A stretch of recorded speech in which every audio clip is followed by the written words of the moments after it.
कोयलांचल धनबाद में इन दिनों दो टाइगर के बीच जबरदस्त भिड़ंत हो रही है। एक ओर है टाइगर ढुलू महतो जो कि धनबाद के सांसद हैं और दूसरी ओर है डुमरी विधायक जयराम महतो। न सिर्फ इन दोनों के बीच में बल्कि बाघमारा विधायक शत्रुघ्न महतो भी इसमें कूदे हुए हैं। तो जबरदस्त तनातनी चल रही है, आरोप प्रत्यारोप की बौछार हो रही है और आपने सुना कि किस तरह से दोनों पक्षों की तरफ से वार और प्रतिवार हो रहा है। इस बीच उनके समर्थक भी मैदान में कूद पड़े हैं और कमेंट सेक्शन जब आप देखेंगे तो समर्थन और विरोध से ही भरा पड़ा है। इस बीच हमारे साथ राजीव ओझा है जो भाजपा के पॉलिटिकल, एक तरह से कहा जाए तो एनालाइजर हैं। वो रणनीतियों में शिरकत करते हैं, उनके रणनीतियों का हिस्सा रहते हैं। राजीव, सबसे पहले तो ये बताइए कि ये जो दोनों टाइगर के बीच में जो लड़ाई हो रही है, इसके पीछे की वजह क्या है, आपको क्या लगता है? देखिए, दोनों टाइगर के बीच की लड़ाई जो है, ये तो टाइगर वाला बात नहीं, माननीय सांसद जी है और डुमरी के विधायक माननीय विधायक जी हैं। लड़ाई राजनीतिक है रूप से प्रेरित है और ये बहुत भूत, वर्तमान, भविष्य दोनों की राजनीति की प्रेरित है।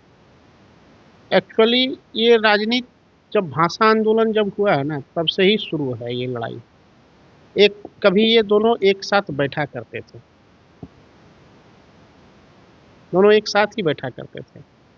अब दोनों की राजनीति की अपनी महत्वाकांक्षी पूरा नहीं हुआ तो एक दूसरे का आरोप प्रत्यारोप चल रहा है।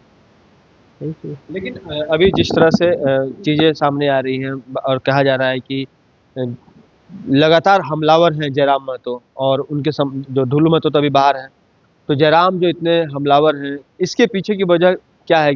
कई लोग कह रहे हैं कि जयराम महतो को अपने इस क्षेत्र में अब जगह बनानी है या फिर उन्हें अपने प्रत्याशियों के लिए जगह बनानी है, इसलिए ऐसा हो रहा है। कुछ लोगों का कहना है कि सिर्फ खिसियानी बिल्ली खम्भा नोचे वाली स्थिति है। तो आपको क्या लगता है? जयराम तो राजनीतिक जमीन तलाश ही रहा है। ये बात तो सच्चाई कि जयराम राजनीतिक जमीन तलाश ही रहा है। जयराम का ऐसा नहीं कि जब वो राजनीतिक क्षेत्र से जुड़े हुए तो हर कोई महत्वाकांक्षी रहता, राजनीतिक महत्वाकांक्षी रहता। जयराम राजनीतिक जमीन तलाश रहा है और ये जयराम बायदे पे अपने ही जो पुराने साथी थे उनके विरोध जाकर राजनीतिक जमीन तैयार करेगा। आखिर किसके करेगा? जमीन तो तैयार उसको उसी माध्यम से करना पड़ेगा। और जयराम की जो क्षेत्रीय राजनीति है ये कुलांचल से शुरू हुआ है, तो कुलांचल में तो अपना वर्चस्व बरकरार करने के लिए तो और जयराम सिर्फ यहाँ जमीन की राजनीति नहीं तलाश रहा है, जयराम आगे भी जमीन की राजनीति तलाश रहा है। लेकिन इसके अंदर खाने भी कुछ गुटर पिटर कुछ हो रही है क्या? कुछ अंदर की बात है क्या जो हम लोग नहीं जानते हो? आपकी कुछ जानकारी हो? देखिए, हमारी जानकारी के अनुसार है कि जयराम और माननीय सांसद जी आपस से बहुत करीबी थे और ये दोनों की गठबंधन से ही हमारी सरकार नहीं बनी है। भाजपा को इन दोनों के गठबंधन से नुकसान हो? दोनों की गठबंधन की एक्चुअली दो, देखिए, ये तो कोई साक्ष्य नहीं है और हम साक्ष्य के रूप में डायरेक्ट इसको प्रस्तुत भी नहीं कर सकते हैं। लेकिन जो मुझे जानकारियां हैं, जो मुझे आप जैसे पत्रकार, आप हमारे बहुत विश्वसनीय पत्रकार हैं, बहुत सारे पत्रकार या बहुत सारे सूत्रों से ये पता चला है कि जयराम को फंडिंग के यथासंभव मामला है पूरे जयराम के चुनाव की, ये जो हमको सुनने में आई है और जो कुछ कुछ लॉजिक से साक्ष्य भी लगता है, कुछ कुछ लॉजिकों से वो माननीय सांसद जी ही कर रहे थे। ये वर्तमान में या पहले? वर्तमान की तो नहीं कह सकता, मैं पहले की बात बताता हूँ, क्योंकि कुछ ऐसा तथ्य को देखा जाए तो आप उसको लगेगा कि माननीय सांसद की वजह से माननीय सांसद जयराम को फंडिंग किए थे और माननीय सांसद के जयराम को फंडिंग और माननीय सांसद की वजह से ही आज हमारी सरकार भी नहीं बना। जयराम और माननीय सांसद। लेकिन आप कैसे कह सकते हैं? देखिए, जयराम महतो का जेल कैंप, सांसद भाजपा से, भाजपा का कोई सांसद जयराम महतो को फंडिंग क्यों करेगा भाई? ये बात मैं इसलिए कह सकता हूँ, आप जैसे पत्रकार, जो विश्वसनीयता सूत्र होती है मेरे लिए, मैंने तो कभी नहीं कहा।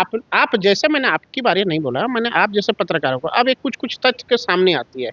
अब आपको एक चीज बताता हूँ, भाजपा, अब इसका आप साक्ष्य मांगे तो साक्ष्य तो है नहीं, कुछ कुछ ऐसा भरवाली जिस चीज को साक्ष्य नहीं दिया जा सकता है। भाजपा और जयराम के बीच में गठबंधन भी हो चुके थे, शायद आपको इस चीज की जानकारी होगा।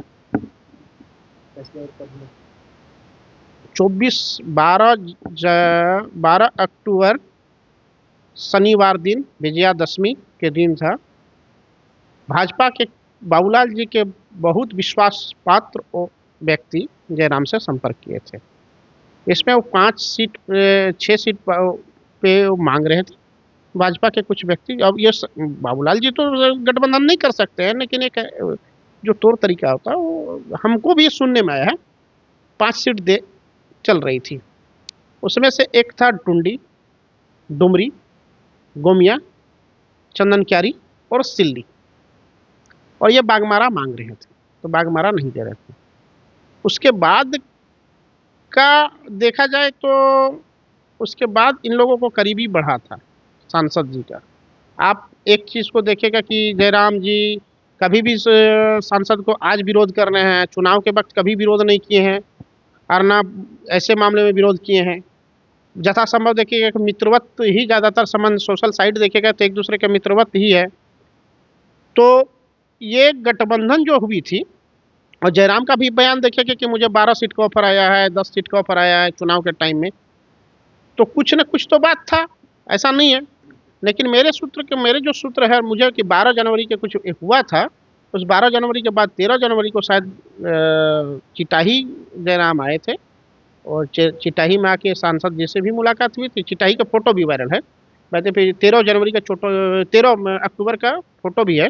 वो चिटाही आए थे और 63 या 64 सीट जितने भी सीटों पे लड़े थे, वो आके अचानक घोषणा कर दिया। तो ऐसा क्या चीज़ है कि चिटाही गए और सांसद जी से मिले और वो अपना घोषणा कर दिया। लेकिन एक चीज़ और बताइए कि जिस तरह से आप कह रहे हैं कि जयराम ने सहयोग लिया सांसद से, तो सांसद जयराम को सहयोग क्यों करेंगे? उनके पीछे, इसके पीछे कुछ मंशा रही होगी? मनसा हर किसी का है, मनसा कथन ये तो हमारे हिसाब से कि माननीय सांसद जी सीएम बनना चाह रहे थे, और माननीय विधायक डुमरी जी वो डिप्टी सीएम बनना चाह रहे थे। सबसे बड़ी बात यह है कि जब दो बड़े चेहरे, खासकर बाबूलाल मरांडी जैसा चेहरा, साथ में रघुवर दास जैसा चेहरा, हालांकि वो उस वक्त उड़ीसा के राज्यपाल बन गए थे, तो बाबूलाल जी का चेहरा था। इसके अलावा अगर हम बात करें तो नेता प्रतिपक्ष उस वक्त ये अमर बावरी हुआ करते थे, वो भी एक सीएम का चेहरा माना जा सकता था उनको भी। तो इन लोगों के रहते हुए, इतने बड़े नेताओं के रहते हुए ढुलू मतों को सीएम का चेहरा बनाया जाता है, इस बात में तो कहीं कोई सच्चाई नजर नहीं आती। सीएम का चेहरा नहीं बनाया गया। हम एक बात बताइए, राजनीतिक महत्वाकांक्षा किसका नहीं होता है? आपको भी होता है, मेरा भी होता है, सब किसी का राजनीतिक महत्वाकांक्षा। सीएम का चेहरा तो भाजपा ने किसी को पेश तो नहीं किया था, लेकिन हर कोई ये जानता था कि यदि यहाँ सीएम बनेंगे तो 2 ही व्यक्ति में से कोई एक बनेंगे। वो एक आप भी जानते हैं, या तो बाबूलाल जी बनेंगे या तो चंपई सोरेन बनेंगे।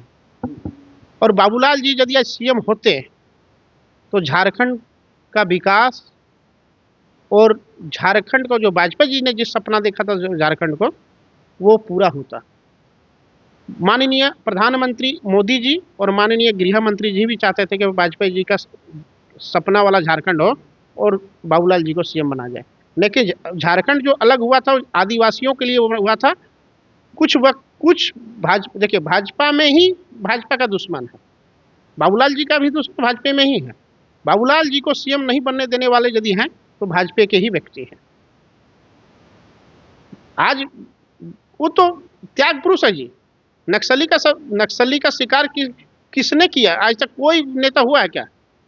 लेकिन बाबूलाल जी, उनके बेटे शहीद हुए हैं।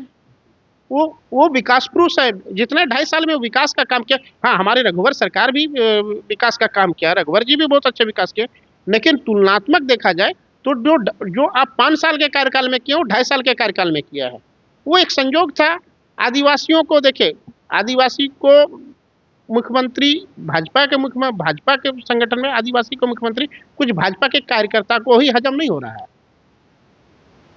या तो चंपई सोरेन बनता, यदि चंपई सोरेन भी बनता तो चंपई सोरेन भी वो लीडर है जो हेमंत को नहीं सुनी कुर्सी ठुकराने के लिए तैयार है।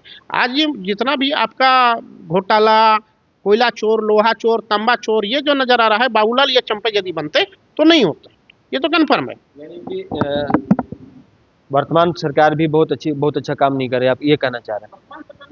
एक चीज और जानना चाहेंगे कि पिछले दिनों प्रदेश अध्यक्ष पद की होड़ लगी हुई थी, बावजूद यहाँ पर फिर से जो है वो बाबूलाल जी ही अभी प्रदेश अध्यक्ष हैं, तो इसमें भी कई नाम आ रहे थे क्या?